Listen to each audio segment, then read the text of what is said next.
Hey everyone, happy today. We're joined by the guest Tim Sullivan. He heads up T3 Shamrock, public relations. Tim, do you want to give a little bio? Maybe some of your background before we hop into Nightfood stuff.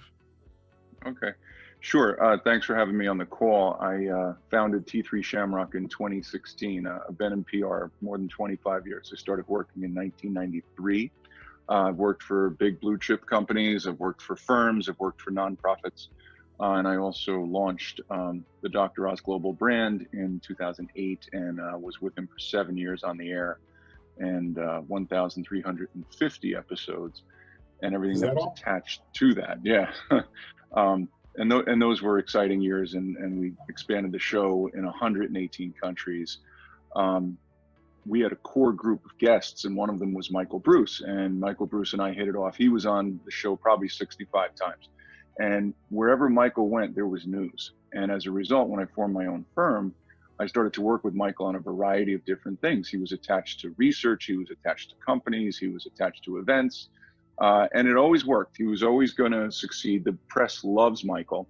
And he called me one day and said, I have this company. I'm going to be working with them. And they're developing snack foods that are sleep friendly. And I said, okay, that sounds terrific. And I met Nightfood. And at the time, there was no ice cream. And so for the first 6 months, we kind of worked on branding what would become the launch of the ice cream, which we launched in January 2019. And it was exciting, and I thought it was going to do well. I actually, it exceeded how well I thought it was going to do. I mean, I was cautiously optimistic the way everybody in press is, but it got a lot of coverage. I knew there wasn't an equivalent product. There was not a category of sleep-friendly foods, which Sean kind of invented. And I also knew a lot about the sleep market. So the $60 billion sleep market, which is everything from eye masks to mattresses to pillows to heating pads, was a very big deal. And it was proof people really wanted sleep solutions. There wasn't anything in food. So Nightfood came on the scene and they showed up with a solution, which was the ice cream that would not disrupt sleep. They had all the right people behind it to make it credible. And we immediately won Product of the Year. And now 1 year out, the second act is to work with the pregnancy market and provide a solution for pregnancy cravings. And as a father of three, I know exactly how big that market is, and I know exactly the anatomy of a craving and what it's like to go out and get a milkshake at 2 a.m. So the fact that Nightfood is showing up saying we're here to help again is going to succeed. Sean, anything you want to add on top of that? Obviously, you guys have, call it a partnership for a while now. Is there anything you want to add before we hop into, kind of the pickle stuff and other things? Well, I mean, look, Tim's done a great job for us on the PR side, but he's a trusted consultant for us. I talk to him about a lot of different things from time to time, and it's just great to have him on the team. He's very well connected. He knows a lot of people, and he knows a lot about a lot of things, and he's just a tremendous resource for us all around. Cool. Well, I mean, I guess the one question that stands out before we hop in the pickle stuff is, so you get involved, you're like, okay, nighttime snacking sounds cool. Pregnancy, I guess down the line, you also go, wow, that's a great thing to be going after. What was your biggest thing you looked at Nightfood and you're like, hey, this is why you'll be successful versus other brands and other competition out there? A lot of years working on sleep products, I knew how badly America wanted a better night's sleep, and I knew how disrupted and out of whack their sleep patterns were. So simply by showing up with something to solve that issue was going to get you attention, and if it worked, it was going to do really well. And like I said, there wasn't a snack that was out there that was engineered in order to help somebody achieve a good night's sleep. Also, people love ice cream. It's the kind of thing that it's instantly met with smiles. I've pitched everything. I've worked with all kinds of clients, good, bad, crazy, ugly, whatever. Ice cream immediately engenders a smile. People want to know more. And if you're giving them an ice cream that's a little bit better for them, they're going to want it because they want to feel good about the fact that they're snacking on ice cream. They also want great sleep. So you didn't have to sell me. All I needed to know was, does it taste good? And it did. So I want to get into kind of a crazy thing Nightfood's doing now. So, pickles for two. Number one, love the name.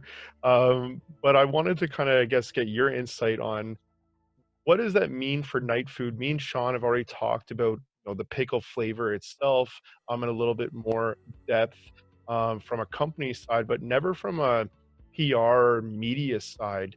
Sure. So pickles it's a great buzzword. It's a great trigger word. So it's associated with cravings in pregnancy. I remember when my wife was pregnant, there was all this discussion about pickles. I didn't understand it.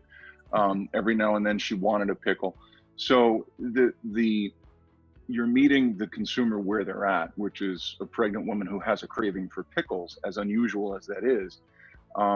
And so you don't have anybody else that's thought of that. It's a very original way of branding a product. It's a very original item, and it's also the only snack food that I know of that's addressing the actual gestational craving and what that is. And it's saying to the woman that's buying that ice cream, you count, we hear you, we see you, we understand how uncomfortable these cravings can be. And we have a solution for you that's a little bit better for you than everything else on the shelf. There is a ton of fear on women's part about gaining weight in pregnancy, and they want to make the right choices, but at the same time, these cravings are biologically driven. So you're up against biology trumps willpower at all times. So you could have the best outlook that you want, but when it comes down to being in the throes of that craving, you're going to choose what's in front of you, or what you like, or what you're actually thinking of in your mind. So Nightfood is simply acknowledging that, and they're seeing that gap in consumer products that exists, and they're filling it.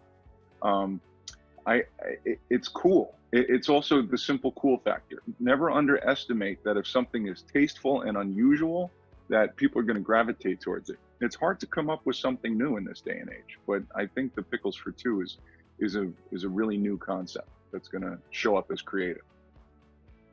Yeah, awesome. I mean, definitely agree. It's a trigger word, and I think that's the right way to say it. The shock factor too. Like you said, no one else is doing it. Kind of definitely makes people interested. Really pushing that card of, hey, we're here to help pregnant women, I think is fantastic, and we'll get you some coverage. I wanted to chat a little bit about this event that you guys, you just had some press release. You're announcing that you guys will be at Baby Boom 2020. You guys want to talk about that?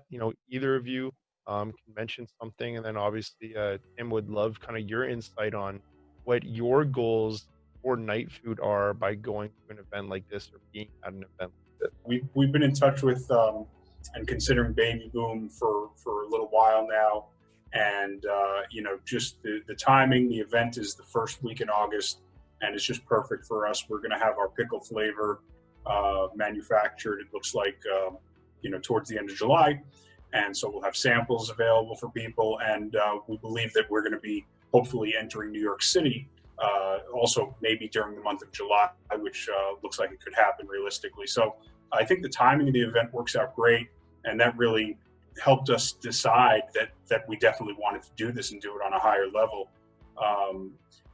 We just want to be everywhere where the pregnant woman is turning, and getting a tremendous amount of media coverage is a big part of it, and that's really why we went to the pickle flavor.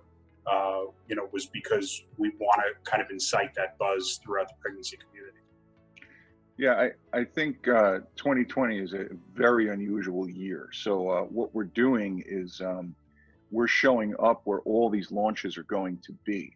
Everyone's familiar with the Consumer Electronics Show in Vegas and a couple of the other major trade shows where entire industries introduce new products. Baby Boom is that for baby products. There really isn't a big baby show. Over the years, there was parenting shows. Everything's migrated online in 2020. So the company that's pulled this together has managed to get the largest media companies, which is Hearst, Meredith, and Condé Nast, all in one place in order to see sponsor exhibits. And they've created the de facto equivalent of the Consumer Electronics Show for the baby industry, which is where we have to be. The timing is just the stars aligning. We're right in the middle of this flavor launch. We're right in the middle of this big pickle strategy. And we would have to be at this show anyway. So the fact that they coincide is convenient.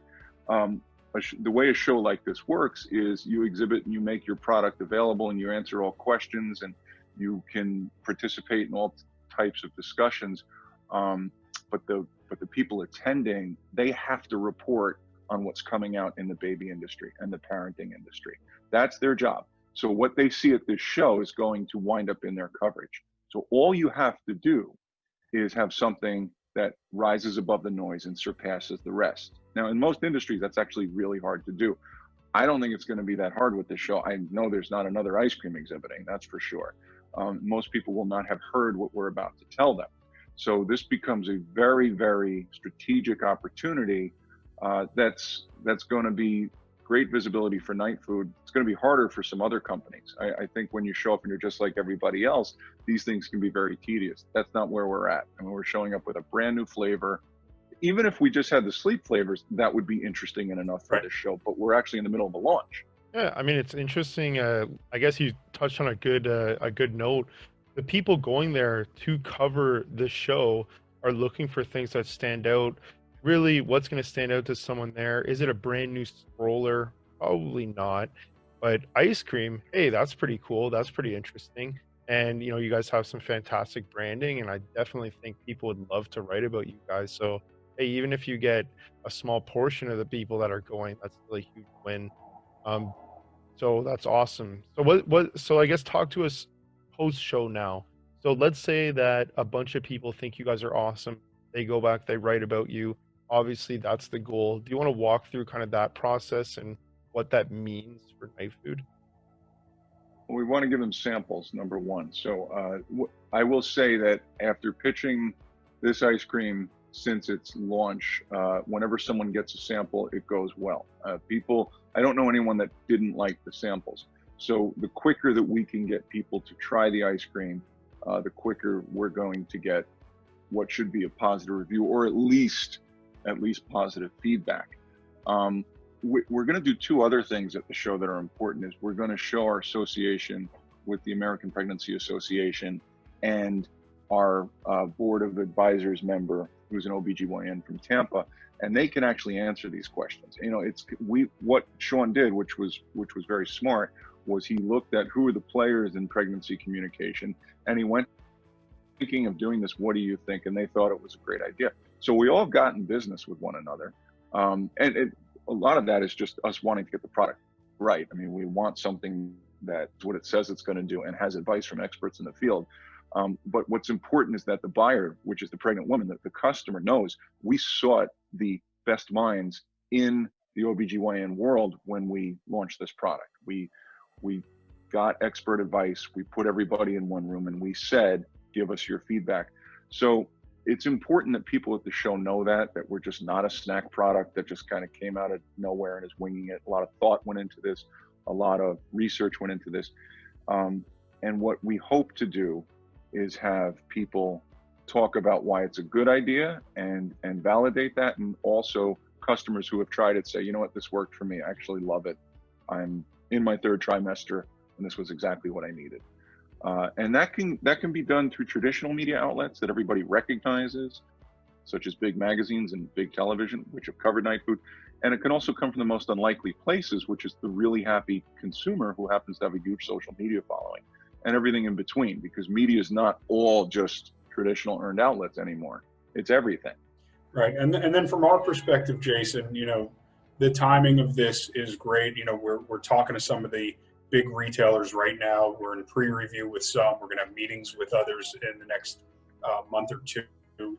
And a lot of these decisions are going to be made, as they always are, in September, October. So if we're appearing everywhere, if we meet with that buyer and they're trying to decide whether they're going to put Nightfood in at all, whether they're going to put us in some stores or all the stores, whether they're going to put in 4 flavors or 7, it certainly doesn't hurt when we're able to show clippings like we were last year from Oprah Magazine or the Today Show or Rachel Ray.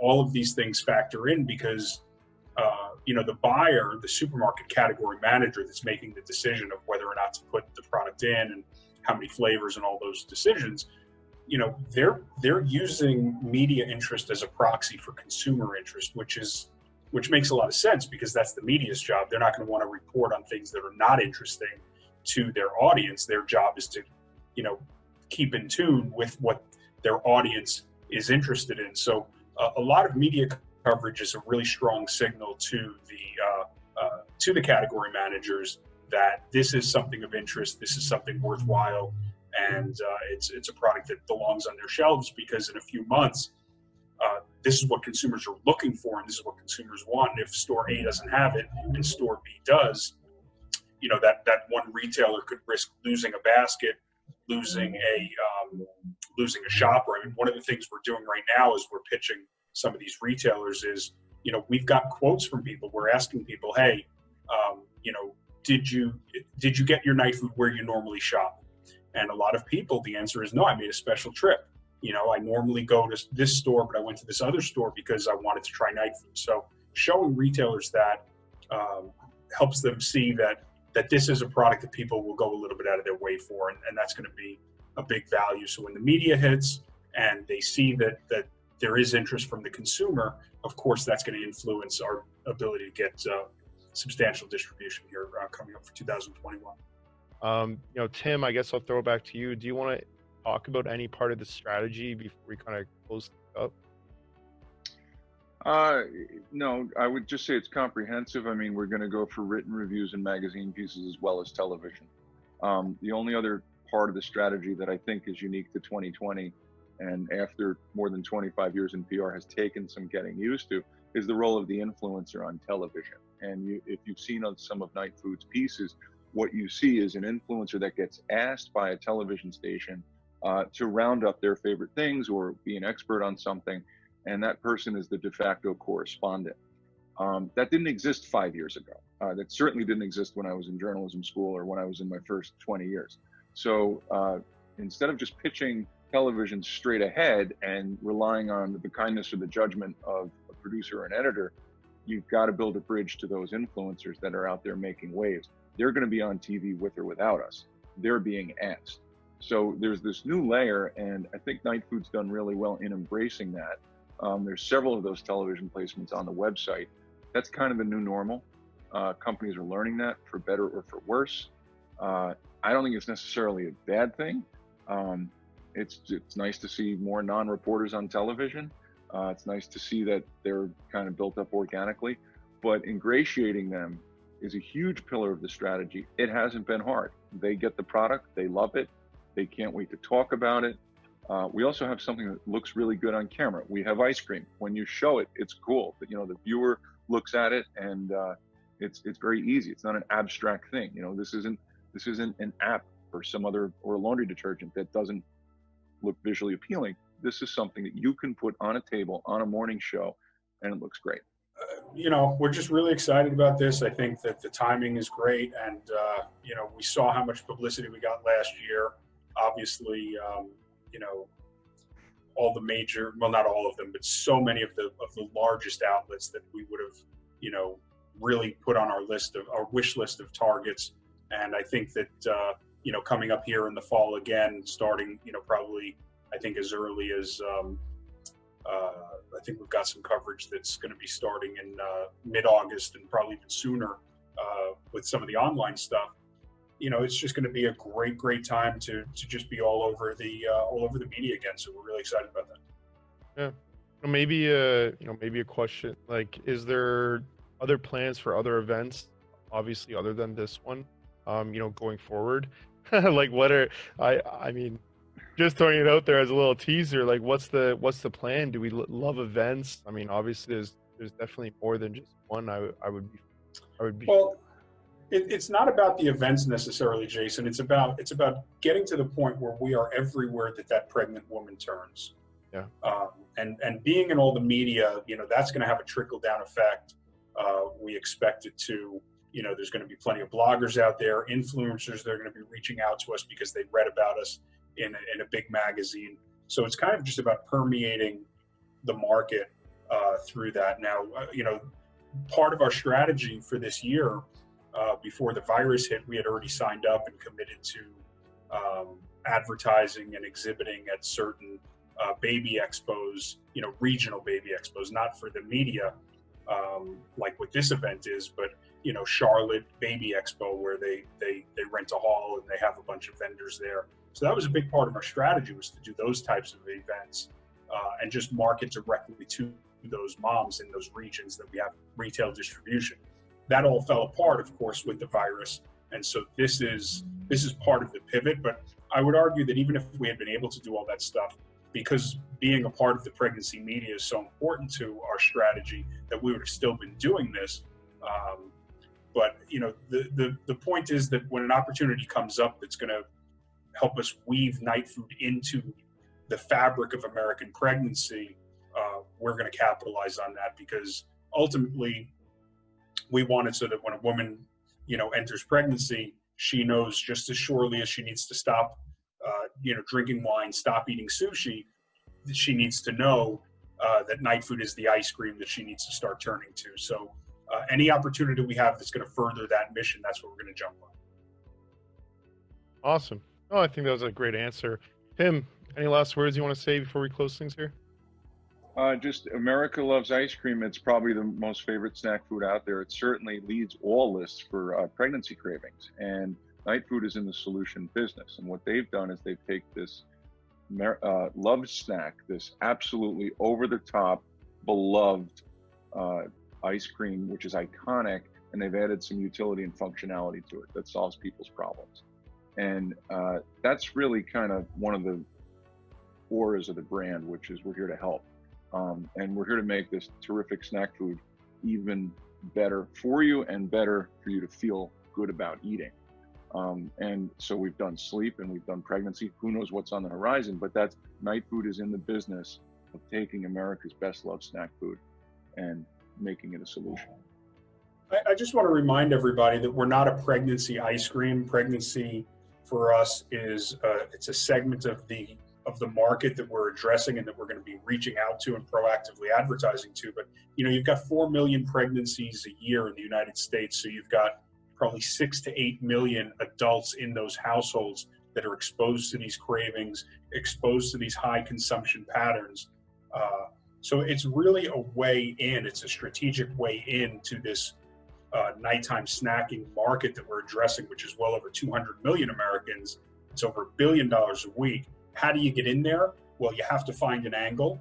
And for us, that angle is, ice cream and pregnant women. And those things go together pretty well. And pickles. So those three things all go together pretty well. And again, that's our way in. But the bigger prize is to own the nighttime snack category, which, we project to be a multi-billion-dollar category.